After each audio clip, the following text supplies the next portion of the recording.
Sirohi mount Abu इलाका है, वहाँ पर भी आज भी छुआछूत भेदभाव होता है। जो धर्म छुआछूत भेदभाव उच्च नीच सिखाता है, उस धर्म को हम नहीं स्वीकार करते। हालांकि पॉलिटिक्स में नहीं आना चाह रहे थे, हम सोशली मूवमेंट चला रहे थे, लेकिन तत्कालीन जो गवर्नमेंट थी उन्होंने हमें नक्सलाइट का आरोप लगवाया, मुकदमे दर्ज करवाए, फंसाने का काम किया। हमें लगा कि हम अभी सत्ता में जाना चाहिए। देश के अंदर वर्तमान जो परिस्थितियां बनाई, धर्म के नाम से सिर्फ चुनाव लड़ने का उन्होंने एजेंडा बनाया। हमें रोजगार चाहिए, हमें अधिकार चाहिए, हमें 2 टाइम भरपेट खाना चाहिए। मेरी प्रायोरिटी रहेगी एजुकेशन पे बेस्ड काम करना। और अवश्य देश की जो संपत्ति है 10% लोगों के पास में। कोई आदिवासी फॉरेस्ट की लैंड में बैठा हुआ है, उसको 100 बाई 100 का पट्टा देने में गवर्नमेंट को दिक्कत है, लेकिन अडानी अंडानी ग्रुप को अगर देना है 1000 हेक्टेयर के आसपास भी हसदेव अभ्यारण्य में अपन देख रहे हैं तो हो रहा है। एक चैनल के पत्रकार पूछ रहे थे आपसे कि कभी संसद देखे हैं, संसद जाके क्या करेंगे, पता है कैसे काम होता है? छुआछूत भेदभाव वाली नीति वाले जो पत्रकार होते हैं उनके अंदर यूं लगता है सर्वश्रेष्ठ और एसटी एससी के लोगों को कुछ नहीं आता है। ऐसी मानसिकता के लोग होते हैं जो इस लाइन में भी घुसते हैं। तो उनकी मानसिकता के आधार पर उन्होंने सवाल किया था, उसको लेके काफी लोगों ने उनको ट्रोल भी किया, और मुझे भी लगा कि उन्होंने गलत तरीके से, उनका पूछने का जो तरीका था वो गलत था। उसका जवाब उनको मिल गया।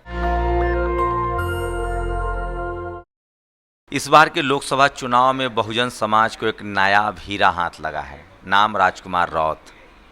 ट्राइबल कम्युनिटी से आते हैं, अपने दम पर पार्टी बनाई, 2 बार विधानसभा जीता। मध्य प्रदेश, राजस्थान में इनकी पार्टी ने झंडे गाड़े हैं और राजनीति में एक लकीर खींची है कि बिना पैसा, बिना कोई राजनीतिक विरासत के संसाधन न हो, उसके बाद भी आप मुद्दों पर समाज का साथ, देश की मजबूती के लिए लड़ेंगे तो जनता आपके साथ होती है। राजकुमार रौत किसी परिचय के मोहताज नहीं है, आदिवासी समाज से आते हैं और दम से, ताकत से फुल जोहार भी बोलते हैं। नेशनल दस्तक पर स्वागत है आपका। धन्यवाद आपको और आपके चैनल से जुड़े हुए सारे साथियों को। जय जोहार, जय भीम। आपके जीत की पहले तो बहुत बहुत बधाई। Thank you. मेरा करियर बहुत डिफ़िकल्ट रहा, राजनीतिक करियर भी देखा जाए, और मेरे लिए सौभाग्य की बात है कि मैं 2 बार विधायक बना इस उम्र में और सांसद बना। और इसके पीछे श्रेय देना चाहूँगा संविधान को और संविधान निर्माणकर्ताओं को, और साथ ही मेरे क्षेत्र की जनता को, जिन्होंने लोकतंत्र की ताकत को पहचाना और बलशाली धनशाली जो लोग थे उन सबको नकार के, राष्ट्रीय पार्टियों को नकार के मुझे संसद भेजने का जो निर्णय लिया, उसके लिए मैं आपके चैनल के माध्यम से सारे साथियों को धन्यवाद देना चाहूँगा, बांसवाड़ा डूंगरपुर के। क्या लगता है, आप जैसे लोग संसद आ रहे हैं, आप थोड़ा, आपने कहा कि बहुत तकलीफ दे सफ़र रहा, थोड़ा सा एजुकेशन बताइए और संघर्ष कैसे किया, और आपने पार्टी भी गठन किया, बाप, भारतीय ट्राइबल पार्टी। बिल्कुल, देखो संघर्ष तो काफ़ी संघर्ष रहा हर क्षेत्र में। मतलब बेरोज़गारी इतनी हद से ज़्यादा थी, परिवार में कोई नौकरी नहीं कर रहा था ज़्यादा। हालांकि मेरी सिस्टर 2000 लगभग, ये हमारे 2010 के आसपास नौकरी लग गए थे, 9 के आसपास थोड़ा सहारा मिला। और इसके बाद अगर आगे बढ़ते हैं तो एजुकेशन की बात करें तो ट्राइबल इलाके के अंदर उस समय तो ठीक है, आज भी स्थिति ख़राब है। उस समय भी परिवार के अंदर एक जुनून था, मेरी माँ ने, मेरे परिवार के सदस्यों ने एक था बच्चे को पढ़ाना है, और उसी वजह से मैं पढ़ पाया। बाकी मेरे साथ में हमारे गांव में कई लड़के ऐसे जो 6ठी 7वीं के बाद पढ़ाई छोड़ दी। पढ़ाई छोड़ने के पीछे कई रीज़न थे। सबसे बड़ा रीज़न था कि स्कूल दूर थी, पैसा भी नहीं, पैसा भी नहीं था, पेट भी चलाना है, परिवार की आर्थिक स्थिति इतनी कमज़ोर थी कि वो लोग नहीं जा पाते थे। मदर फादर या मजदूरी के लिए जाते थे, वो घर संभालते थे। आज भी स्थिति ये है ट्राइबल इलाके में कि 30% बच्चे आज भी स्कूल दूर होने की वजह से, परिवार की आर्थिक स्थिति सही होने की वजह से, माँ बाप बच्चे सहित गुजरात पलायन करते हैं मजदूरी की वजह से, आज भी स्कूलें छोड़ते हैं। तो एजुकेशन भी काफ़ी टफ रहा और इतनी बेस्ट क्वालिटी का एजुकेशन भी नहीं मिला। हमने 6ठी 7वीं में आके हमने ABCD सीखी थी। तो इसके बावजूद भी संघर्ष किया, कॉलेज में आए, BA B.Ed किया, मास्टर डिग्री की, और हमेशा आदत थी लड़ने की, और ये आदत हमारे संघर्ष से आई। हमने संघर्ष किया तो फिर हर विपरीत परिस्थितियों का सामना करने की एक अंदर से, आपने मास्टर किया। हाँ, तो इसके बाद हम लगे रहे। मैं कॉलेज प्रेसिडेंट बना 2013 के अंदर, NUCC प्रेसिडेंट बना था मैं। लेकिन उस संगठन के अंदर भी जब स्टूडेंट की बात करते थे, अधिकारों की बात करते थे, आदिवासी ST SC OBC की बात करते थे, दलितों की बात करते थे, यूथ की बात करते थे, तो हमको दबाया जाता था। तो हमने ठान लिया कि हम अलग से संगठन बनाए, और हमने अलग से संगठन बनाया, और वो सफ़र और आज का दिन एक शानदार पार्टी बनाना कब तक? पार्टी बनाना। तो हम पार्टी हालांकि पॉलिटिक्स में नहीं आना चाह रहे थे, हम सोशली मूवमेंट चला रहे थे, लेकिन तत्कालीन जो गवर्नमेंट थी उन्होंने हमें नक्सलाइट का आरोप लगवाया। समाज को जागरूक करना, समाज के संवैधानिक अधिकारों को लेकर जागरूक करने का हमने काम किया, उन्होंने हमें नक्सलाइट, माओवादी जैसे आरोप लगाए, मुकदमे दर्ज करवाए, फंसाने का काम किया। हमें लगा कि हम अभी सत्ता में जाना चाहिए, लोकतंत्र के अंदर, विधानसभा राजस्थान के अंदर हमारी हिस्सेदारी, हमारी आइडियोलॉजी लोगों की होनी चाहिए। तो फिर हमने पार्टी का डिसाइड किया और 2018 के अंदर हम गुजरात में एक पार्टी चल रही थी बीटीपी, उसको लाके चुनाव लड़े। और वसावा जी की पार्टी। हाँ, उसको लाके चुनाव लड़े, लेकिन वो भी कहीं ना कहीं हाईकमान की तरह डिसीजन लेना शुरू कर दिए। तो फिर हमारा जो मूवमेंट था, लोग हमारे थे, आइडियोलॉजी हमारी थी। वो कहते हैं एक संगठन के अंदर, संगठन का नाम एक निर्जीव है, उसके अंदर जो जीव है वो आइडियोलॉजी है। तो आइडियोलॉजी हमारी थी, बैंडेड उनका था। तो उसी आइडियोलॉजी के आधार पे हमने भारत आदिवासी पार्टी, जिसको बाप कहते हैं, उस पार्टी को बनाया और इतना शानदार तेज गति से ग्रोथ किया कि हम पहली बार ही 2 महीनों के अंदर पार्टी बनाई और 3 विधायक जीत के आए। और अभी बांसवाड़ा की जनता ने, डूंगरपुर की जनता ने मुझे एमपी चुन के भेज दिया। तो बहुत कम समय में भारत आदिवासी पार्टी को बहुत बड़ी उपलब्धि मिली है। उपलब्धि के पीछे वहाँ ट्राइबल बाहुल्य क्षेत्र है, साथ में हमारे माइनॉरिटी, ओबीसी, जनरल, कई जो मानवता में विश्वास करता आदमी, जो जातिवाद में विश्वास करता, वो सब हमारे साथ नहीं आए। जिसके अंदर शोषण की, छुआछूत की जो आदत है वो हमारे साथ नहीं आए। बाकी कई वर्ग के लोग हमारे साथ जो आए, जो मानवता में विश्वास करते हैं। क्या क्या है आपकी प्रायोरिटी, क्या है, प्राथमिकताएं क्या है, क्या लक्ष्य तय किया? देखो, हमारे पास समस्या तो बहुत है, जिनको हम गिनेंगे तो लंबी चौड़ी लिस्ट बनेगी। मेरी प्रायोरिटी रहेगी एजुकेशन पे बेस्ड काम करना। एजुकेशन है तो कहते हैं कि इंसान के दरवाजे, एजुकेट हो गया तो उसके सारे दरवाजे खुलते हैं। मेरी प्रायोरिटी रहेगी एजुकेशन को बेस्ट क्वालिटी, साथ ही संवैधानिक जो प्रावधान है शेड्यूल 5 के, जो उस प्रावधानों को धरातल पे लागू किया जाए। दूसरी तरफ हमारे उस इलाके के अंदर कुपोषण बहुत तेजी से बढ़ रहा है, बेरोजगारी इतनी बढ़ रही है। देश के अंदर वर्तमान जो परिस्थितियां बनाई, धर्म के नाम से सिर्फ चुनाव लड़ने का उन्होंने एजेंडा बनाया।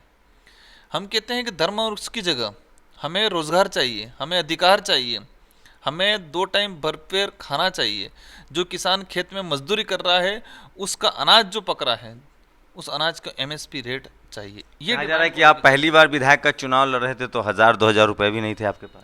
बिल्कुल, उस समय पर्सनल तो मैं कुछ कमाता नहीं था, यूथ थे और समाज ने सहयोग किया, परिवार के सदस्यों ने सहयोग किया, मेरे सिस्टर अधिकारी थे उन्होंने, प्लस ये चीज़ कहना ठीक नहीं, लेकिन सामाजिक सहयोग से ही और परिवार के सहयोग से ही मुझे फर्स्ट बार विधायक। नौकरी करते होंगे तो थोड़ी बहुत आर्थिक मदद की होगी, बिल्कुल, 1000-10,000, बिल्कुल। 5,000 से ज्यादा तो नहीं। बिल्कुल बिल्कुल, वही सामाजिक सहयोग से और परिवार के सहयोग से ही, बाकी मैं व्यक्तिगत तो कोई कमा नहीं रहा था।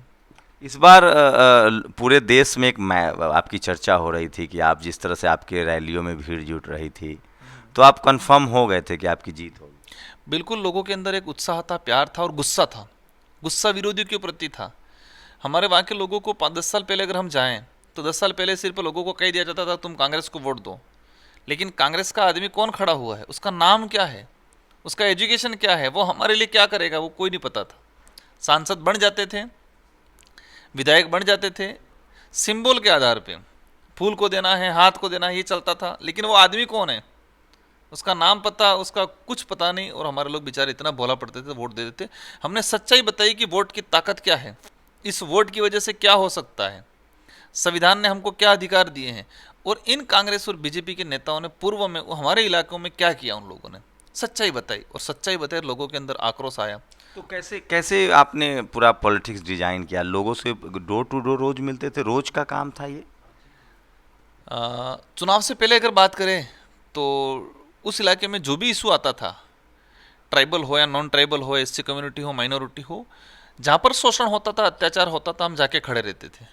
सेकंड चीज रही चुनाव के दौरान हमने, हमारे पास तो हमारे सामने जो कैंडिडेट थे, चुनाव तो जो लड़ते हैं, उससे पहले जो आपका सामाजिक आंदोलन लगातार हर इशू पे काम करते थे हम। सामाजिक अवेयरनेस, सामाजिक के अंदर जो कुरीतियाँ हैं, संवैधानिक प्रावधान को लेके, रिजर्वेशन पॉलिसी को लेके, और कहते हैं बिरसा मुंडा के समय से जल जंगल जमीन की जो लड़ाई है और आज भी जारी है, उन सारे इशू को लेके हम लोग काम करते थे। आज भी ट्राइबल इलाके के अंदर जमीन तो बैठा है आज़ादी से पहले, लेकिन उसको मालिकाना हक नहीं मिला है, विकास के नाम से उसको विस्थापित किया जाता है। तो ऐसे इशू को लेकर हम लोग लड़ते थे, उन लोगों के साथ में जाके खड़े रहते थे। कभी जो वहाँ के पॉलिटिकल मठाधीश होंगे या जो जातिवादी गुंडे होते हैं, उनसे कभी थ्रीट मिलती होगी, कभी डराया गया होगा, धमकाया गया होगा? वो तो काफ़ी प्रयास होता है, लेकिन कहते हैं कि वो सच्चे के मतलब कहते हैं सच्चाई के मार्ग पे चलने वाला और समाज साथ में हो तो कोई बाल भी बाका नहीं कर सकता है। कोशिश किया कई लोगों ने, स्वाभाविक है वो सत्ता, वो एक जरा राजा तानाशाही बन के बैठते हैं, तो स्वाभाविक है वो कुछ तो कुछ हरकतें करने की कोशिश करेंगे, लेकिन लोग साथ में थे और सच्चाई के साथ लड़ रहे थे, इसलिए निडर होकर हमने लड़ाई लड़ी। आप काफ़ी यंग हैं, अभी पार्टी को और विस्तार देंगे देश भर में। बिल्कुल, आप जैसे छोटे चैनलों के माध्यम से और हमारी आइडियोलॉजी के आधार पे पूरे देश के अंदर एक इस पार्टी का विस्तार करेंगे, और कोशिश रहेगी कि आने वाले समय में, आज मैं एक आया हूँ, आने वाले समय में 10 सांसद आए। एक चैनल के पत्रकार पूछ रहे थे आपसे कि कभी संसद देखे हैं, संसद जाके क्या करेंगे, पता है कैसे काम होता है? कुछ वो कहते हैं कि वो छुआछूत भेदभाव वाली नीति वाले जो पत्रकार होते हैं, उनके अंदर एक यूँ लगता है सर्वश्रेष्ठ और ST SC के लोगों को कुछ नहीं आता है, ऐसी मानसिकता के लोग होते हैं जो इस लाइन में भी घुसते हैं। तो उनकी मानसिकता के आधार पे उन्होंने सवाल किया था, उसको लेके काफ़ी लोगों ने उनको ट्रोल भी किया, और कई बार मुझे भी लगा कि उन्होंने गलत तरीके से, उनका पूछने का जो तरीका था वो गलत था, उसका जवाब उनको मिल गया। और उनको नहीं पता है कि जो दिल्ली देखना या दिल्ली जाना या परफॉर्मेंस करना, इस 5 साल के अंदर देखेंगे वो। अनटचेबिलिटी कभी झेलना पड़ा पढ़ाई के दौरान? बिल्कुल होता था ये चीज़ें, और आज भी हमारे आसपुर इलाका है या फिर इधर ये सिरोही माउंट आबू इलाका है, वहाँ पर भी आज भी छुआछूत भेदभाव होता है। आपने देखा होगा, एक बच्चे का हुआ था, एक कार्तिक भील का हुआ था, SC का लड़का था, वो कन्या कुमार, और एक फिर टीचर था, उसके साथ भी भेदभाव हुआ था। ऐसी काफ़ी चीज़ें आज भी जारी है, मतलब वो सोच आज भी है। इसलिए हम कई बार कहते हैं कि आदिवासी समुदाय, हम धर्म पूर्वी व्यवस्थाओं से जुड़ा हुआ है, हम किसी धर्म में नहीं आते। जो धर्म छुआछूत भेदभाव उच्च नीच सिखाता है, उस धर्म को हम नहीं स्वीकार करते। जयपाल मुंडा कॉन्स्टिट्यूंट असेंबली में थे, शानदार प्लेयर रहे और गोल्ड मेडल जीता उन्होंने ओलंपिक में, उनकी भी चर्चा नहीं होती है। बिल्कुल, संविधान के अंदर देखा जाए कि अगर ST SC के लिए लड़े हैं तो बाबा साहब और जयपाल सिंह मुंडा। अब बाबा साहब की तो होती है क्योंकि वो एजुकेट थे, शानदार, और उन्होंने मुख्य भूमिका निभाई। फिर भी आज भी जयपाल मुंडा भी विदेश से एजुकेट थे। तो जयपाल सिंह मुंडा भी काफ़ी नॉलेजेबल थे, उन्होंने भी ट्राइबल राइट्स को लेके काफ़ी प्रयास किया, लेकिन उनके संघर्ष को कहीं न कहीं दबा दिया गया, हमें अवसर मिला है तो जयपाल सिंह के मुंडा का जो योगदान रहा है संविधान निर्माण में, इसको उजागर करेंगे और लोगों के सामने लाएंगे। क्या लग रहा है कि एक लंबा संघर्ष, जो भी आजकल दलित, पिछड़े, आदिवासी, ट्राइबल में आप पैदा होते हैं, अभी एक सर्वे आया है कि 90% संपत्ति 10% जनरल कैटेगरी के पास है, और SC ST OBC के पास सिर्फ 10%, मतलब 90 लोगों के पास 10 रोटी है और 10 लोगों के पास 90 रोटी है। ST SC के लोगों को धर्म का झंडा पकड़ा रखा है, सिर्फ धर्म के नाम से आपस में लड़ाने का काम करते हैं, और हमारे लोग बेचारे समझ नहीं पाते हैं क्या है क्या नहीं है, बेफिजूल खर्चा करते रहते हैं, प्लस धर्म के मामले में ज़्यादा इन्वॉल्व हो जाते हैं। और अवश्य देश की जो संपत्ति है 10% लोगों के पास में है। जो अंग्रेजी शासन व्यवस्था में था, राजा रजवाड़ी शासन व्यवस्था में था, वो लोकतांत्रिक व्यवस्था में भी इस तरह से उन्होंने एक संपत्ति का, हम देखते हैं आज कई कुछ उद्योगपति हैं, उनका सब कुछ हो गया उनका।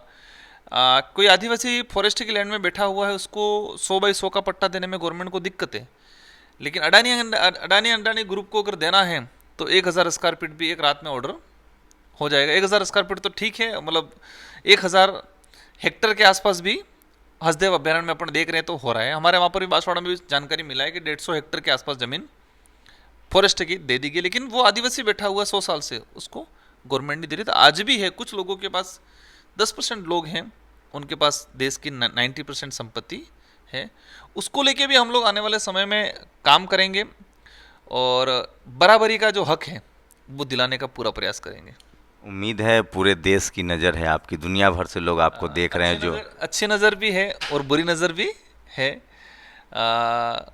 कोशिश रहेंगे कि हम सेफ तरीके से गरीब का, दलित का, आदिवासियों का, शोषित का, पिछड़ों का आवाज़ बन के रहेंगे और लड़ाई लड़ेंगे। लोग कहते हैं कि लोग शुरुआती संघर्ष से आते हैं और दिल्ली के चकाचौंध में खो जाते हैं, फिर वो जो ज़मीनी मुद्दाएं हैं वो कहीं गुम हो जाता दिल्ली है। का चकाचौंध मेरे पे असर नहीं करेगा। मैंने आपके लिए क्या इस तरह लोग बिल्कुल बिल्कुल बिल्कुल होता रहता है, वो अलग अलग टाइप के। अब दिल्ली कहते हैं, दिल्ली दूर है यूँ कहते थे पहले हमारे यहाँ, अब सुनने में भी आता है कि दिल्ली में कई लोगों के पास दिल नहीं होता है। बहुत तरह के लोग होते हैं। आपको ऊँट को लेकर एक इलेक्शन के दौरान एक कंप्लेन दर्ज हुआ, फिर आप अभी ऊँट की सवारी करके आए थे तो आपको रोका गया, जबकि संसद में बहुत सारे लोग बैलगाड़ी से आते रहे हैं। वो कहते हैं वो मानसिकता आज भी कई लोगों के अंदर ऊंच नीच की मानसिकता है, उसी मानसिकता के आधार पे हो सकता है हमें परेशान किया गया हो। लेकिन फिर भी मेरा जो उद्देश्य था आप लोगों के माध्यम से वो उद्देश्य पूरा हुआ।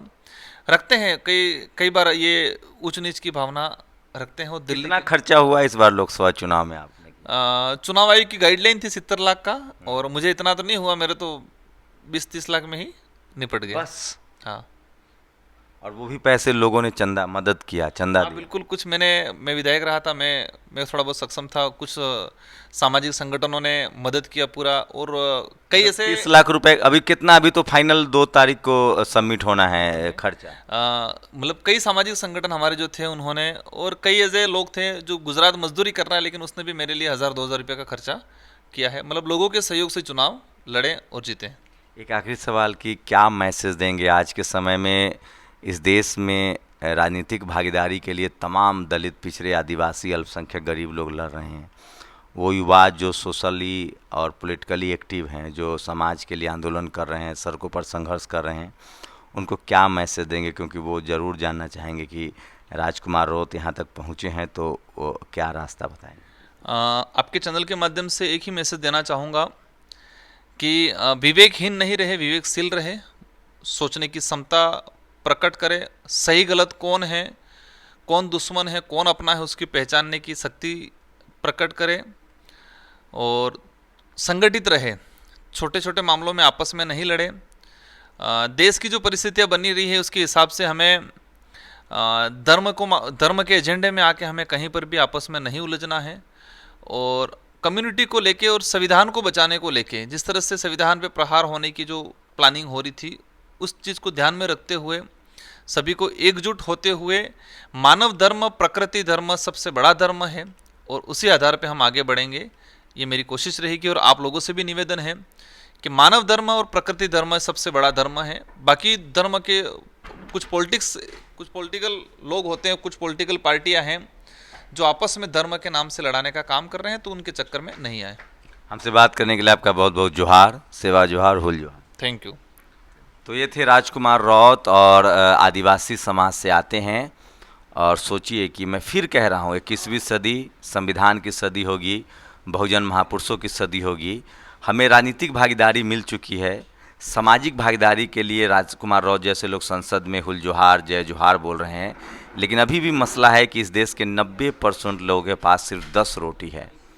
उनको आर्थिक बराबरी कब मिलेगी? और ये आर्थिक बराबरी तभी मिल पाएगी जब राजकुमार रौत जैसे लोग संसद में आर्थिक अधिकारों के लिए संघर्ष करेंगे। आप लोग पूरी बातचीत पर अपनी प्रतिक्रिया जरूर दीजिए, आपकी प्रतिक्रिया बहुत ज़रूरी है। कैमरा आशीष के साथ शंभू कुमार सिंह, नेशनल दस्तक, दिल्ली। नेशनल दस्तक की आपसे गुजारिश है कि अगर इसको बचाना चाहते हैं तो नेशनल दस्तक को सब्सक्राइब करने के लिए रेड कलर के सब्सक्राइब बटन को दबाएं, फिर बेल आइकन की घंटी दबाएं। नेशनल दस्तक को बचाने के लिए बहुत ज़रूरी है कि हर खबर को शेयर करें, लाइक करें, कमेंट जरूर करें।